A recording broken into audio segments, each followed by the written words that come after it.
Hello, and welcome back to what will probably be our suicide run here. Okay, just basic enemies for their buff to high hell. Let's see what we can do here. So that'll make Big B vulnerable and taunt, so let's just do some regular pistol shots, I guess. We'll work over the one in the middle.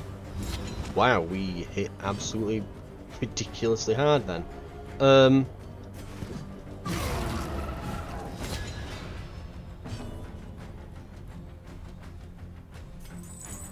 Let's pull him.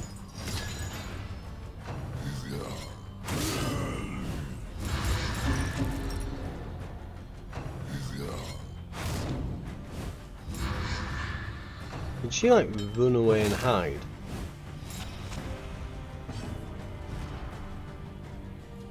Lost in space. When stress damaged, 30% chance to just shuffle away.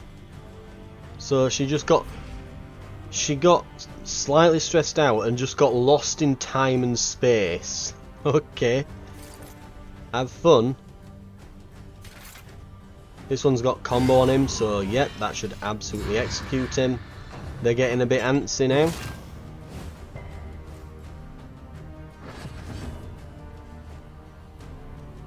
Right, we can pull one to the front, give him a combo marker. That works very well with the bounty hunter. Excellent. Oh! We have someone who can capitalise on that. Okay. He can hit the one at the back. I was going to say, but he doesn't get a bonus of a combo, but then he just killed him anyway.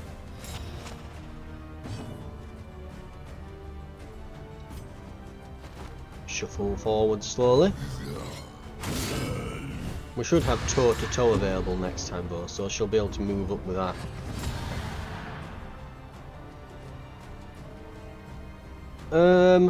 Right.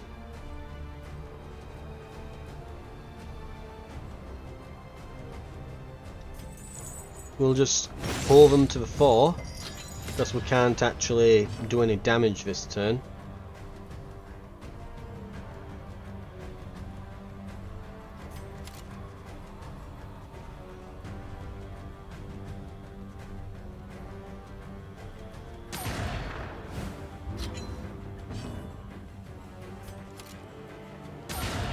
Ooh, so he gets to fire 2 shots on that now. Let's see if we can bleed him a bit. There we go. Weaken them, that another may finish the work. The enemy weakens and wanes. Yeah, that's gonna hurt.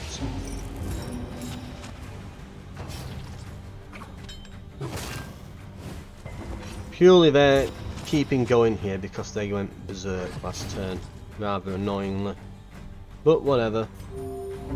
He's gonna have to heal. We're going to transform, and we're gonna rake them. That we're not, because that'll make Dismas taunt and vulnerable. We probably don't want that one in that scenario. So let's do Maul. Yeah, Maul will work.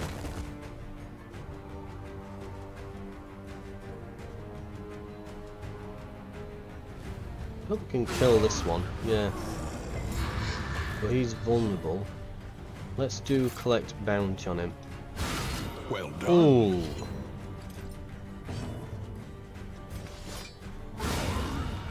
We have a kill. Greater threats await those who dare.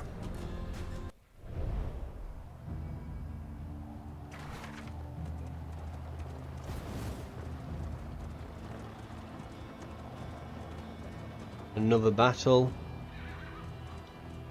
We've not produced anything on all this crap yet. I guess it's when we arrive at new locations, isn't it?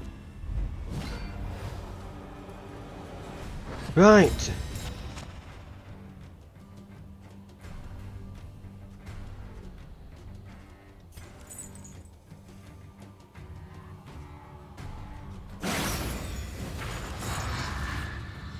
Oh, we've knocked him back and made him blind.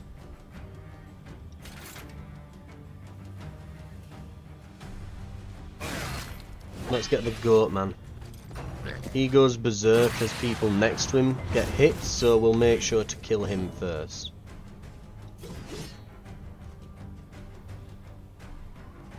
Well, we can't target him with her, so we could do toe to toe, but we'll be fine. We'll bleed this one then.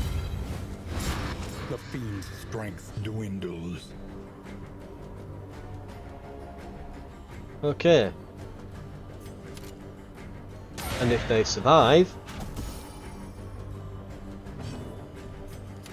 we fire twice. Let us hope to finish this. I like that move. I've decided I like that. I'm going to use it a lot more often.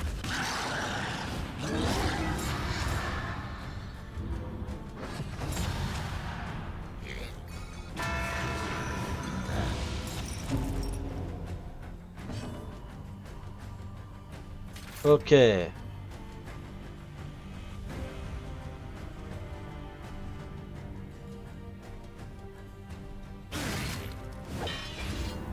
Block is gone.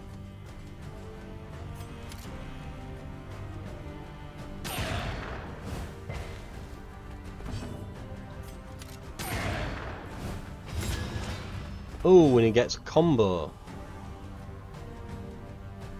We can knock him back here and then he'll get stunned. If he has combo, so there's that. That could work. We can also just kill him, you know? Oh, she's been lost in time and space again.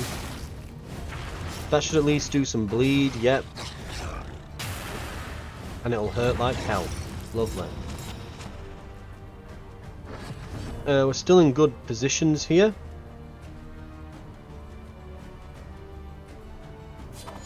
We'll keep bleeding him. Malaise, measured and steady.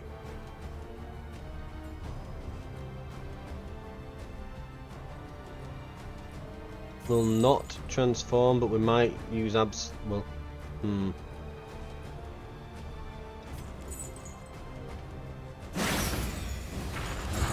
We'll just keep hitting him for the moment.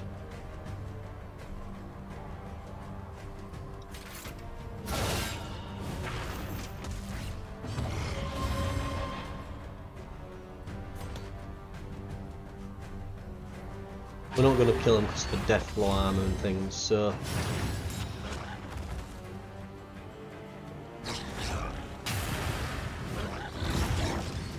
Right.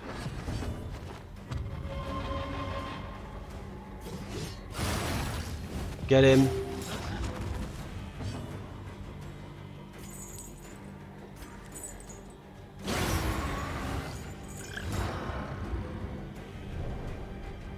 Right, he has been got.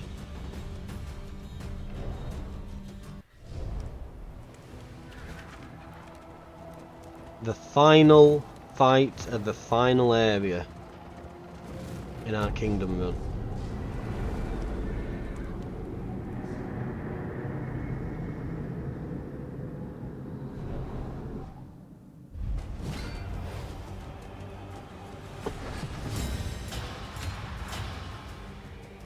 Right, let's see.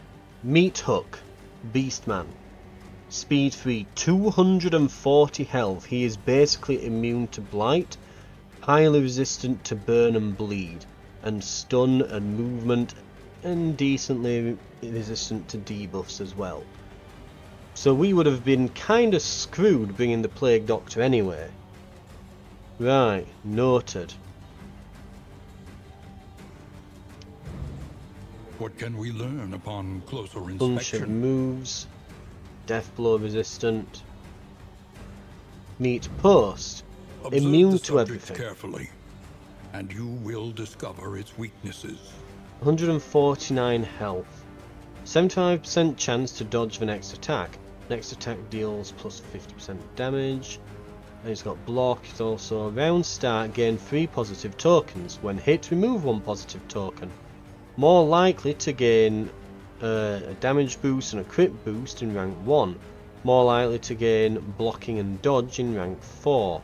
So you want them to be in rank 3, but I don't think he'll ever manage that because obviously... Yeah, so you want him like rank 2 or 3, but he won't be in those ranks because the other guy's extra wide. So always be in 1 or 4, this won't it? I'm guessing these positive tokens then get like transferred to the big fella or something.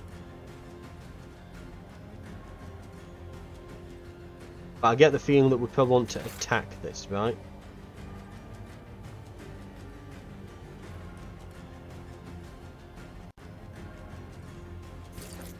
Let's bleed both of them to start with. Conclusion.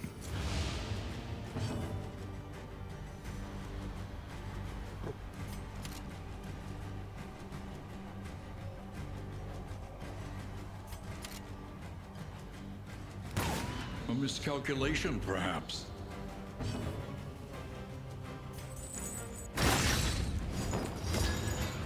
Right, that's at the front. It's immune to bleeding.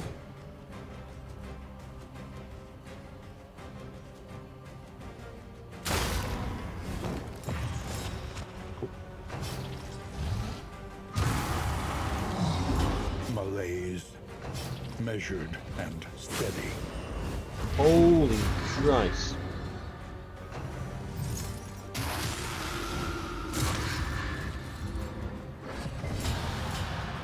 So that's going to buff him.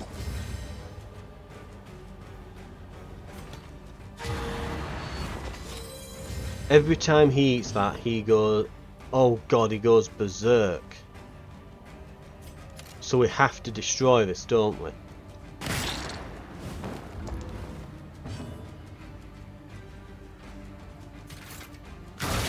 Bravo!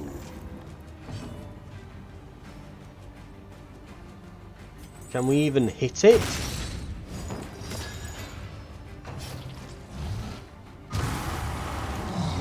A slow dissection. I think the answer is no. End.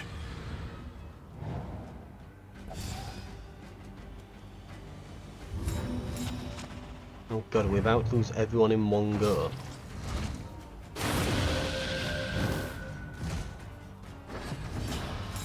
Well, that's not ridiculous at all.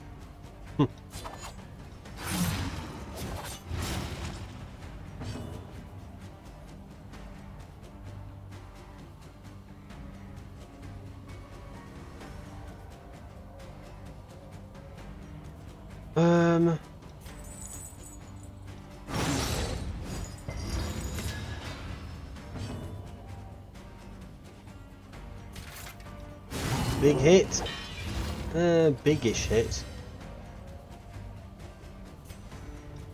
And is about to get 3 moves in a row. Hold fast, for who knows what lurks in the beyond.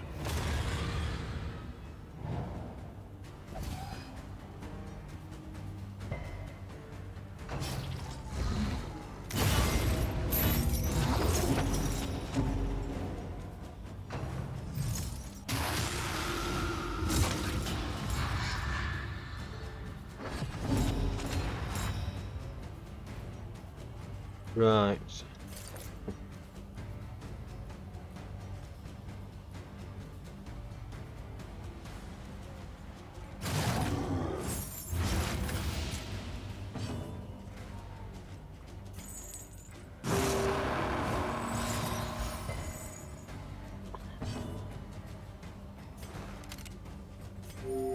Self-reliance is a rare and wonderful thing. Eventually our Hellion will get back into the fight here.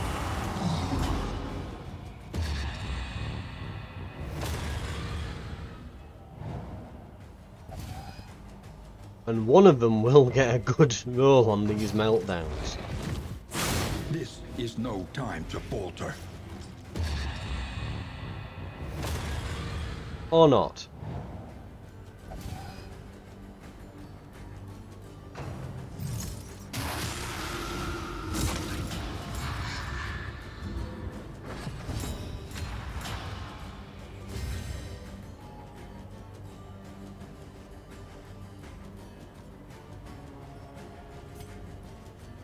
Just let me get my Hellion in actual combat, please.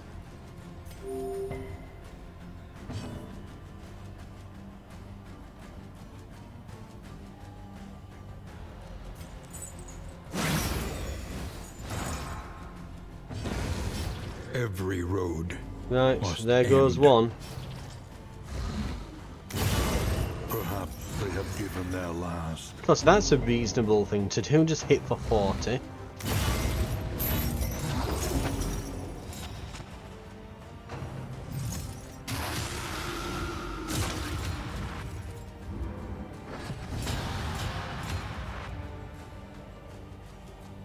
Oh, we've got that signal flare nearly ready. We're gonna need it.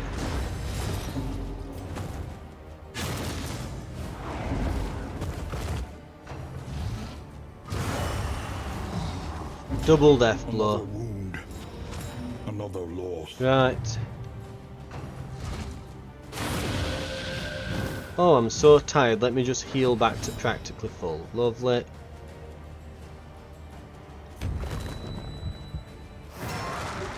Transform. Can I now use this? Why is the condition blocked? Can there not be corpses there or something? Is that like a rule as well?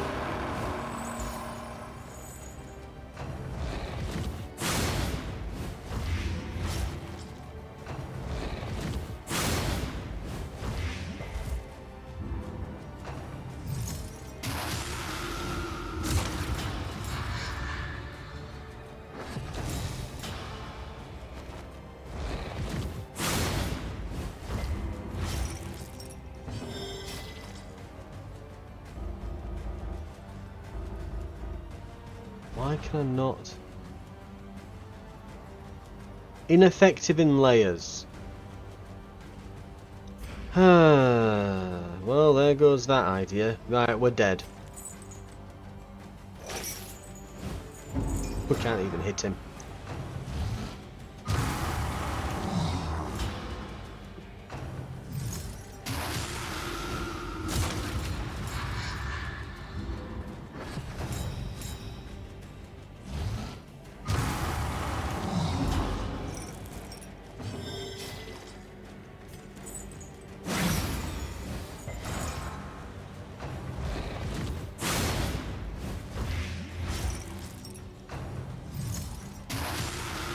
Right. We'll let it kind of roll out here, but we're probably done for.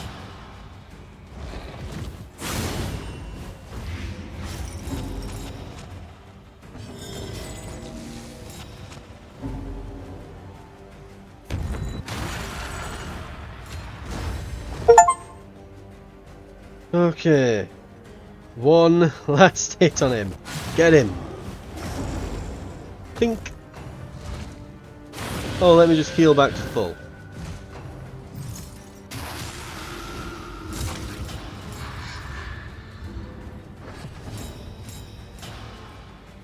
His chains were a prison, a cloak, a coffin. Right.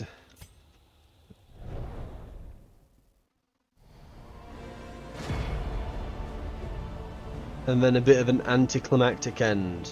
Okay. Well, what I will say, I think that with Kingdoms mode, having gone through a full run, if I were to do so again, I would say, first and foremost, and yeah, it doesn't give you, you can't continue, there's no meta progression. The Beast Clan.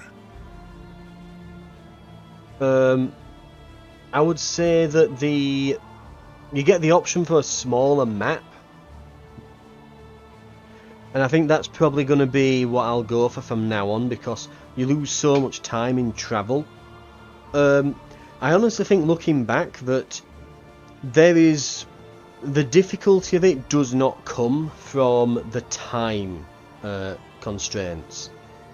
The time constraints don't really add much in the way of difficulty as far as I can tell. I cranked them all the way up to the max, and it's like, I can definitely see the escalation phase as being earlier, causing problems, but You're never gonna... I think like by default you have like 60 days. You can definitely do it at that pace, especially if you choose the smaller map. You're probably not gonna lose because of losing inns, unless you make it so that, oh well, if you lose only 2 or 3 inns you lose the game. Okay, maybe in that scenario you might lose a few, but I think really what kills it is just losing heroes. I would say my issue with the Kingdoms, because I'd put it as far as this, I still think Darkest Dungeon 1 is the best iteration of Darkest Dungeon, and it is superior to Darkest Dungeon 2 Confessions and the new Kingdom mode. And a few simple reasons why. When you're doing a roguelike, right, and I get that it's kind of a roguelike on the first one, but not really. The first one, it's less of a roguelike and more like something along the lines of XCOM, yeah? It's like XCOM 2 or something. You've got a roster of heroes, and if they die, well, you just get a new one, but they come back as a rookie. Okay, losing a party does not doom the campaign and screw you unless you're on the absolute hardest difficulty, which has a certain number of deaths and days that can pass before you just automatically lose the campaign. Which I still think that any game that loses because, you know, just a timer ticks away or something like that, it's kind of a really anticlimactic way to finish. I feel like you should always just be thrown up against a boss at the end.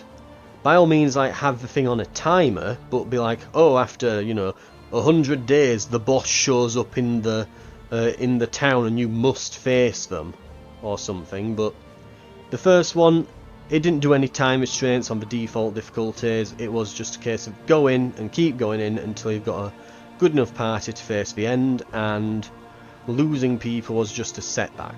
A big setback, but you would just regroup and keep going at it. Whereas with Confessions mode on Darkest Dungeon 2, it's very much a case of like, okay, you lose the run and you just start another run. The runs were very disposable, and you'd just start another, and they were about, I want to say, I think, thinking back to it, were about 2 to 3 hours long for a run. I think like 3 hours long. So quite long. Most roguelikes keep it to an hour. I would have said that the Confessions mode is too long, right? It's not bad, but it loses a lot of the depth of, like, you know, upgrading the town and other things on the first game. I still prefer the first game. And yeah, it still has that meta progression and stuff, but it's more just upgrades. You don't feel like you're not doing the whole roster management and things like that. This Kingdoms mode, you'd think, well, the added complexity will help. I genuinely think that it makes it worse, because yeah, it's okay, there's more mechanics and there's more going off, but is any of it better? No. I wouldn't say that this has in any way improved the gameplay whatsoever. I hate to say it, it's just kind of like, okay, it's different, it's new, but it's not better.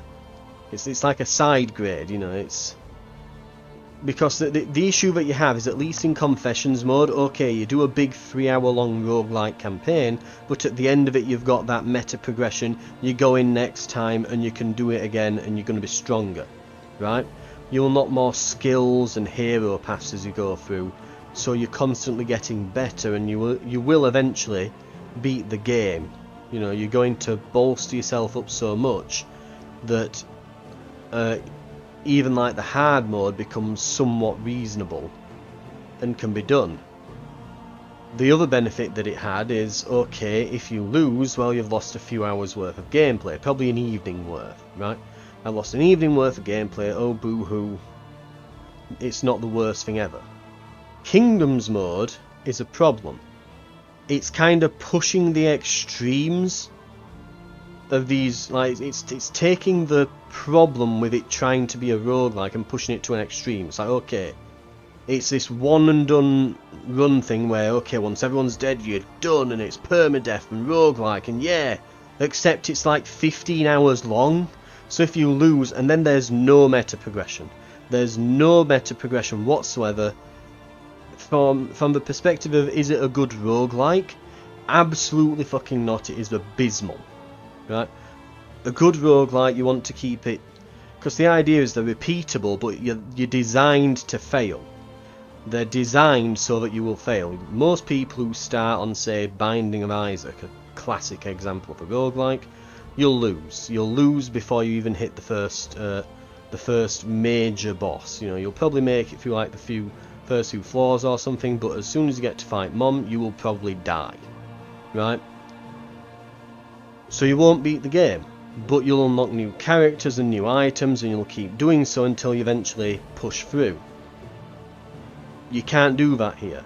Not only that, but usually, to keep you from just like throwing your keyboard at the wall in a fit of anger, you get a reward at the end of a roguelike matching the amount of time that you spent playing it. Right? So that if you've done a really big run, you'll get a big reward. I should have a load of little things flying up now going, oh wow, future runs you'll get 10% extra hero health. Heroes will be, you know, more resistant to fatigue. Or you can buy all these upgrades. Or go and upgrade this. And, you know, the next game you play, you know, all the inns will have conscript fighters as a default upgrade unlocked. I should be getting things like that popping up. You know, or you can take an additional hero in on your roster. Or you've got all this sort of stuff.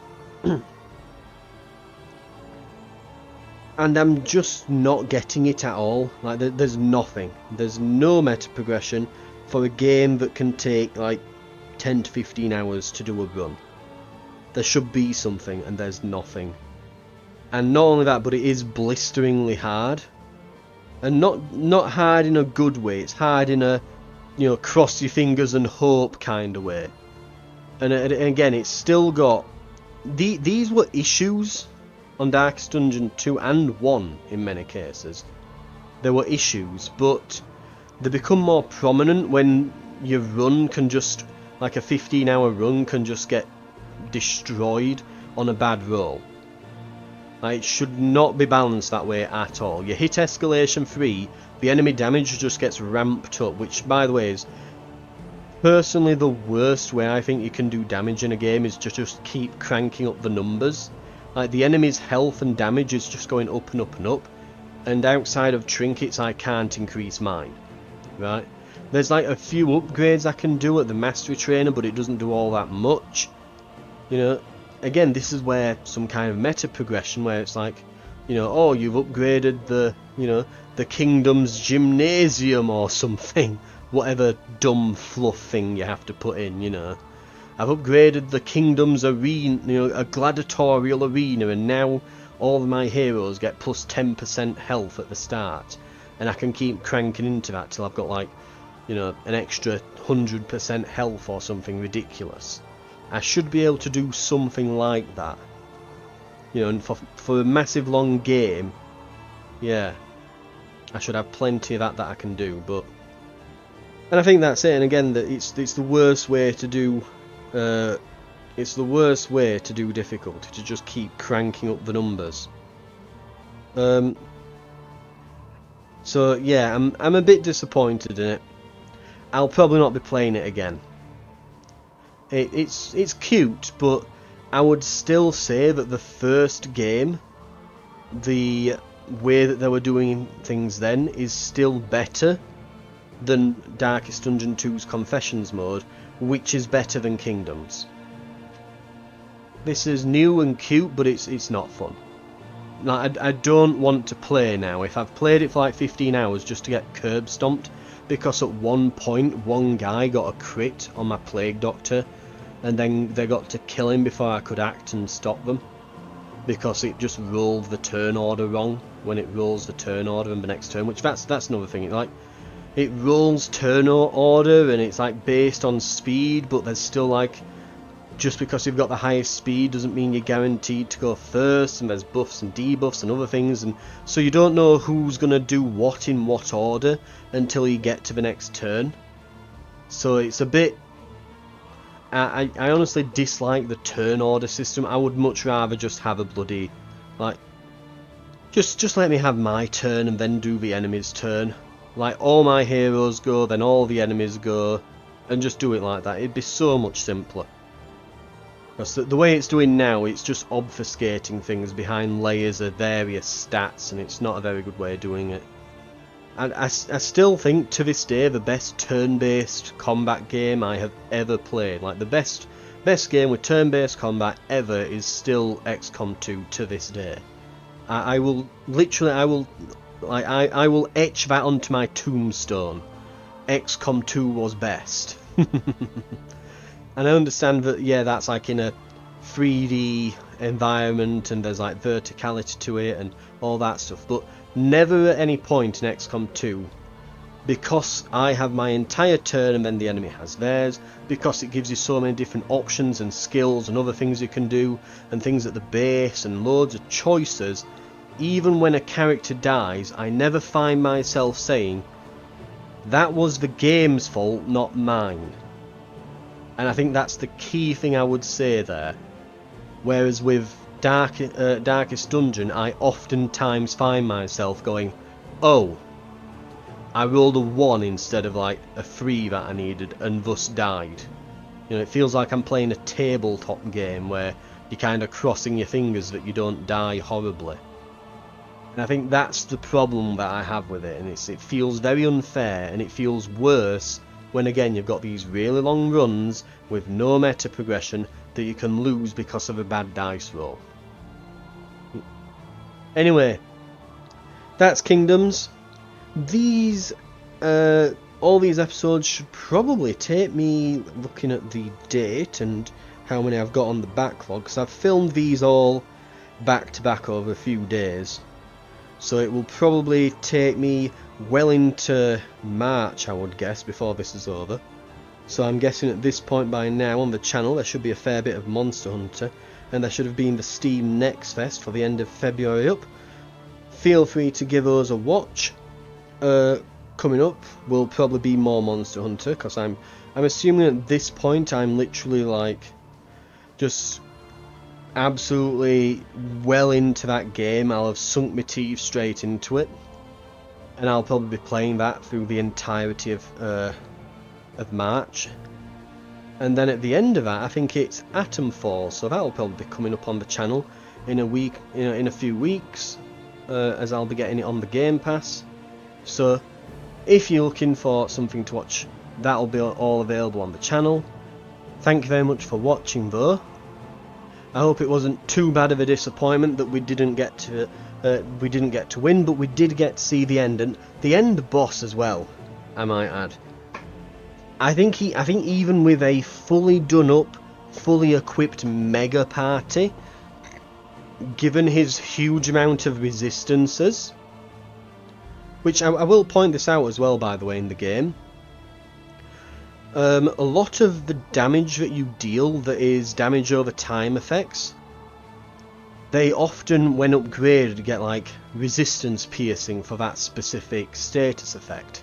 So oftentimes damage over time effects are the best and most reliable way to do damage. They ignore guards as long as it hits and it cuts through their resistance. Basically, you absolutely destroy everything in the game with we're using specifically like damage over time effects, right? And it still holds true. But I will say, when you get to the end there and you face that boss, like, he just has a bunch of resistances, especially Blight, and you wouldn't have known that going in. Like, if you'd have gone in there with, say, like, oh, I've got my last hero party all put together, the only ones that are left, and you've got a Plague Doctor, a Abomination, a Flagellant, and then, I don't know, just a frontline like a Man-at-Arms or something. So like 3 of your characters deal Blight and the guy has 100% Blight resistance. You would just literally cry and die.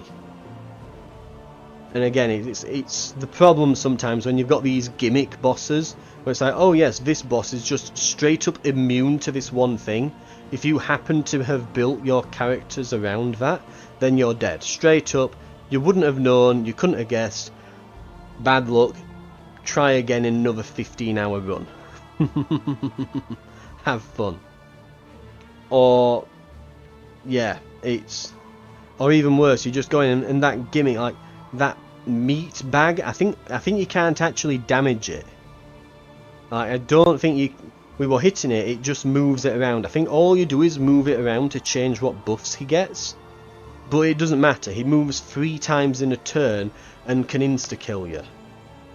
Like, literally in a single turn, if he wanted to, could insta-kill 3 characters and then piss on your entire party as they died.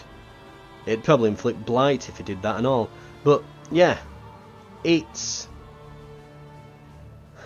I'll finish off by just saying that I think that it is designed around people who are really, really into the game and are still playing it to this day, and thought that the original game wasn't punishing enough. Because there's a thin line between what you'd call difficult games and punishing games. And I think especially with Kingdoms mode and there being no meta progression as well, I think it's like absolutely leapt over that line onto the other side, where I'd say that it's just a punishing and unfun game now, is what I would say. But your mileage may differ. It's available, it's a free update for Darkest Dungeon, so you can give it a try yourself. I would recommend lowering the difficulty because it hates you. But yeah, and I would say just I think as far as the DLC goes, even though it's free in that, it does deliver more content, it does add new mechanics and things, but as I say, I think it's still got all the fundamental flaws that the game had previously, and yet again, just the best way of doing damage in Darkest Dungeon 2, and even in the first one, it's just damage over time effects, and then you just get to the end boss and he's basically immune to them. Have fun. The last boss really does seem horrendously unfair. We only fought him a little bit, but seems horrendously unfair, and you can't call for aid on it or anything like that. Yeah. Right. Again, other videos available on the channel, probably at this point be mostly Monster Hunter. Thank you very much for watching. This has been Darkest Dungeon Kingdoms mode, and I hope to see you in future videos. I'll see you then.